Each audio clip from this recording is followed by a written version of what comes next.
Dimanapun kalian berada, masih bersama host kesayangan kalian, Dwi Enda Widiasi, dalam segmen Ngobras, Ngobrol Santai. Oke, Ngobras kita kali ini sangat spesial Sobat Hijau. Kenapa? Karena saat ini di studio telah hadir 7 mantan kepala Balai Taman Nasional Meru Betiri. Dan ini sangat spesial sekali dalam sejarah Meru Betiri bisa berkumpul bersama di tempat ini. Nah, Sobat Hijau, saat ini saya diberi kesempatan yang sangat istimewa untuk mengobras bersama dengan salah satu mantan kepala Balai Taman Nasional Meru Betiri. Kalian pasti penasaran kan? Iya, ini dia. Siapakah dia? Ya, Bapak Pratono Purwoso. Oke. Halo Bapak. Halo juga. Yes. Sehat Pak? Alhamdulillah, puji syukur sehat dan baik. Selamat datang kembali Pak di sini. Terima kasih. Gimana nih Pak kesehariannya selama ini setelah melewati masa pensiun Sudah purna ya Pak? Ya, saya purna itu kan tahun 2023 Januari ya. Jadi udah hampir 3 tahun. 3 tahun. Setelah purna, ya saya mencoba untuk menikmati istilahnya me time lah. Me time. Karena selama bekerja, ya tahu sendiri lah, bekerja di konservasi itu kadang-kadang apalagi selalu berjauhan dengan keluarga gitu ya, dan banyak permasalahan sehingga kadang-kadang hobi kesenangan itu terlewatkan. Nah begitu memasuki masa pensiun ya udah melakukan sesuatu yang saya senangi. Salah satunya ya bertanam ya, luar biasa. Oke, kita lanjut ya Pak ya. Iya, Sobat Hijau, perlu diketahui bahwa Bapak Pratono menjabat sebagai Kepala Balai Taman Nasional Meru Betiri pada periode 2012 hingga 2017. Bapak mohon izin kita memflashback Pak. Okay. Kita memflashback saat masa-masa kejayaan Pak Pratono nih. Nah, kira-kira ada kenangan tidak terlupakan yang ada di Meru Betiri ini apa Pak? Iya, kalau kenangan sekaligus kesan barangkali ya. Ya, saya merasa bahwa selama saya bertugas di jajaran KSDAE, kerja di Meru Betiri itu ternyata yang paling enak terus terang. Betul ya. Karena setelah itu saya berada di sebelumnya di Kalimantan ya, kemudian juga di Berbak Sembilang yang notabene lingkungannya itu lebih berat ya, karena aksesnya juga perairan ya, baik di Berbak Sembilang maupun di Betung Kerihun ya, kadang-kadang untuk mendapatkan air bersih aja sulit gitu. Sulit ya Pak. Belum masalah sinyal, masalah yang lain-lain, harga barang pokok jauh lebih mahal ya, kayak di Betung Kerihun itu 1 semangka 50.000, anggur 10.000, 10.000 itu hanya 3 butir gitu. Nah makanya pada saat di Meru Betiri bagi saya itu tempat yang paling enak untuk bekerja di KSDAE. Bagi saya loh ya. Iya. Wah, menyenangkan sekali ya Pak. Mungkin Pak, dari selama di Meru Betiri, adakah program Bapak yang berkesan gitu Pak? Iya.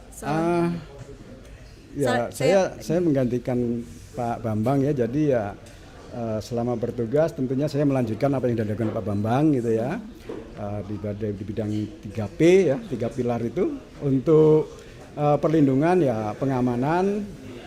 Saya waktu itu ya karena tingginya gangguan khususnya di Andong gitu ya, mencoba meningkatkan komunikasi dan kerjasama dengan kepolisian, kemudian juga dengan kejaksaan. Dan waktu itu baru terpikirkan untuk bekerja sama dengan TNI, Brigif gitu ya. Cuma belum direalisasikan ya, setelah itu saya dipindah gitu. Itu dari sisi perlindungan. Kemudian kalau dari sisi pengawetan ya, khususnya pendataan harimau macan tutul ya. Jadi saya baca-baca laporan, ada suatu masa di mana pemasangan kamera trap itu selalu mendapatkan data. Nah beberapa periode kemudian itu blank gitu. Nah ini kenapa gitu kan? Padahal kan dananya cukup besar itu untuk pemasangan kamera trap ya. Sehingga wah ini harus ada sesuatu mungkin gitu ya. Saya coba komunikasi dengan PEH gitu. Ternyata ketemu jawabannya di situ. Jawabannya apa? Jawabannya karena pada saat pemasangan yang tidak mendapat data itu bukan pada tempat-tempat yang sebelumnya. Nah kenapa itu terjadi gitu? Karena pernah kejadian masang kamera trap itu hilang. Dan pada saat hilang petugasnya disidik. Nah, itu akhirnya cari aman gitu loh. Nah ini menurut saya sesuatu pengelolaan yang kurang tepat. Ya mungkin ini mungkin barangkali hanya masalah komunikasi saja ya. Tetapi itu pengalaman yang akhirnya saya sampaikan, wah enggak ini harus dikembalikan ya di mana habitatnya itu ada. Nah setelah itu saya pindah juga nggak tahu. Cuma dengan melihat gambar ini, wah ini berarti sudah kembali gitu. Berarti luar biasa. Apalagi tadi Pak Widodo menyampaikan data terlengkap gitu ya, luar biasa. Luar biasa. Gitu. Melengkapi. Kemudian kalau dari sisi pemanfaatan wisata ya, saya sangat terkesan dengan Sukamade sebenarnya ya, dengan medan yang cukup berat, jauh, nggak mudah sampai sana, tapi orang asing itu tetap berbondong-bondong datang ke sana gitu ya. Sehingga pada saat itu memang ya masih sangat sederhana ya, karena kemampuan keterbatasan yang menyebabkan kita seperti itu.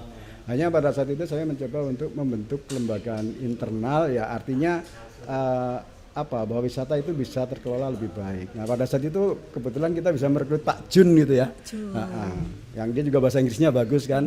Nah akhirnya membentuk kelembagaan ya secara internal lah, sehingga kayak penginapan ya kerusakan bisa diperbarui. Tapi mungkin pada saat itu dari sisi aturan keuangan itu tidak tepat. Nah kemudian juga ada pengetatan aturan gitu ya. Setelah itu ya mungkin menjadi masalah gitu ya. Cuma mimpi saya terkait itu bahwa itu tadi Sukamade itu menjadi ikon. Orang asing datang ke sana dan terus menerus. Artinya ini sesuatu aset yang perlu dikembangkan, digarap secara profesional. Gitu ya. Nah saya berpikir bahwa koperasi itu bisa turut ambil bagian pada saat itu. Cuma ya baru sebatas gagasan waktu itu ya. Nah saya nggak tahu sekarang apakah sudah terrealisir atau bagaimana gitu. Kalau sudah syukur ya, kalau sudah terrealisir ya syukur alhamdulillah itu ya. Karena itu akan memberikan dampak ke kita dan kita yang tahu persis gitu ya. Karena saya melihat waktu itu misalnya ada turis ke sana yang menjelaskan itu guide yang dibawa oleh turis-turis itu. Pastilah mereka pengetahuannya tidak sehebat kawan-kawan kita yang memang mendalami gitu. Nah, kalau kawan-kawan kita yang menjelaskan, apalagi dengan sekarang dengan data yang begitu lengkap kayak tadi, itu sesuatu yang sangat menarik gitu menurut saya seperti itu. Itu ya, itu kesan-kesan saya. Iya. Ini Pak, saya juga terkesan pada saat zaman Bapak Pratono ini dari dokumen-dokumen gitu Pak, yang tadinya kan dapat nilai C menjadi dapat nilai A waktu itu. Masih ingat nggak Pak? Lupa. Nggih. Baik Bapak, selanjutnya adakah mimpi untuk Meru Betiri ini Pak? Harapan. Ya, untuk harapan mungkin dari sisi dulu nih? Perlindungan ya. Tadi udah disebutkan memang ya masalahnya cukup berat, saya ngalami juga. Dulu kita mau tidur ya, mau istirahat jam 12 malam, Pak Kosim yang nemenin saya di rumah itu Pak resortnya dibakar itu. Malam itu juga. Malam itu saya juga Pak Lubis dengan Pak Purwanto itu akhirnya ke Andong gitu ya. Cuma tadi juga Pak Widodo menyampaikan bahwa sekarang ini ya dengan dinamika yang ada akhirnya agak berjeda dulu lah ya. Tapi saya gini ya, bahwa apapun yang terjadi manusia itu punya sisi baik dan kalau sekarang sedang jeda mungkin dengan pendekatan yang persuasif, rasa empati, kemudian menggunakan tokoh-tokoh kunci, saya kira suatu saat pasti akan ketemu gitu ya. Ya kita kalau lihat podcast kan banyak lah.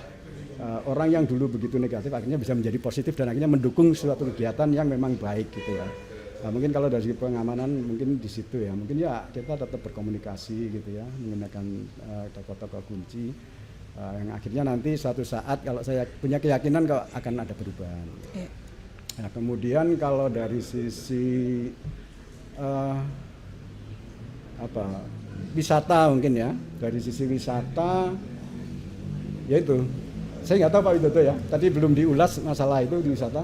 Apakah ya Koperasi Taman Nasional Meru Betiri itu bisa berperan secara aktif gitu ya, sehingga kita tidak menjadi penonton gitu ya. Nah, kalau misalnya itu bisa aktif, kemudian yang purna-purna bisa dikaryakan di situ gitu kan, sesuatu yang sangat menarik karena sudah sejak tahun berapa penyu ada, dan sampai sekarang kan turis juga tetap datang gitu loh. Artinya ini suatu potensi yang sebenarnya harus kita kelola dengan baik gitu ya. Kalau dari sisi wisata. Nah kemudian juga kita tahu lah kalau di media massa itu bencana hidrometeorologi ya, karena perubahan iklim itu selalu semakin meningkat. Dan kita punya kekuatan misalnya di SDM dan alam sebagai laboratorium gitu ya. Kalau misalnya itu ditingkatkan, wisata pendidikan tidak hanya mencakup kawasan kita tetapi lebih inklusif mengarah keluar, sehingga memberi pemahaman dan pencerahan kepada generasi muda untuk bisa mencintai lingkungan gitu ya. Karena banyak hal-hal yang sepele yang sebenarnya itu kalau kita lakukan bisa berdampak positif gitu ya. Iya. Saya juga terus terang baru tahu ya setelah pensiun gitu. Saya agak menyesal juga. Mungkin ada di antara kita yang sudah ekoenzim itu ya, mungkin benar ya. Ya, itu ternyata kalau kita membuat itu dari limbah-limbah kulit buah itu, salah satunya menciptakan ozon yang menyerap meningkatkan ozon ya, yang mengurangi radiasi gitu loh. O3 itu. Itu dari hal yang sepele. Kemudian hasilnya itu ternyata sangat bermanfaat dan saya sudah praktekkan untuk mengobati luka itu ya. Kemudian untuk terapi perbaikan sendi gitu. Dan saya sekarang kerjaan saya salah satunya adalah itu gitu. Membuat ekoenzim dan itu saya bagikan gitu kan. Kemudian juga kalau dari sisi rehabilitasi dulu saya juga pernah mencoba untuk mencari kekuatan dari sumber dana dari pihak lain ya, khususnya donatur. Dan pada saat itu ada suatu momen acara dihadiri oleh salah satu LSM, saya lupa namanya gitu ya, ngobrol-ngobrol, ada enggak sih kita ini dibantulah untuk rehabilitasi. Nah lama setelah itu saya lupa, orang itu ngirim brosur bahwa ada dana dari ICTTF gitu kan. Nah kemudian kita komunikasi ke KAIL ya kalau nggak salah ya, KAIL dan Universitas Jember. Jadi dua lembaga ini membuat proposal yang diterima kalau nggak salah Jember ya, Universitas Jember.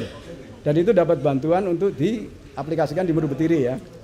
Saya nggak tahu juga hasilnya kayak apa, tetapi walaupun kita nggak mengelola uangnya, tetapi paling tidak dampak ke kawasan, kemudian dampak pemberdayaan ke masyarakat gitu. Nah ini mungkin hal-hal ini yang menurut saya juga perlu digali ya, lebih lanjut untuk mencoba lah. Mungkin itu. Terima kasih banyak Bapak atas apa yang sudah disampaikan. Mungkin sebelum kita tutup Bapak ada closing statement sedikit Bapak. Ya. Untuk Sobat Hijau di closing statementnya, kesannya tadi yang masa lalu sudah, kesan yang sekarang adalah menurut saya luar biasa gitu ya. Pak Widodo bisa mengumpulkan ya semua mantan kepala balai ya, yang sekarang masih ada untuk bisa berkumpul. Saya sangat apresiasi. Kemudian juga dari paparan Pak Widodo tadi, wah ini sudah sangat advance menurut saya, pendataan sudah begitu bagus, kerjasama juga sudah melibatkan BIN, TNI, itu menurut saya sesuatu yang luar biasa, sehingga tadi dari sisi pengamanan itu semakin kuat gitu.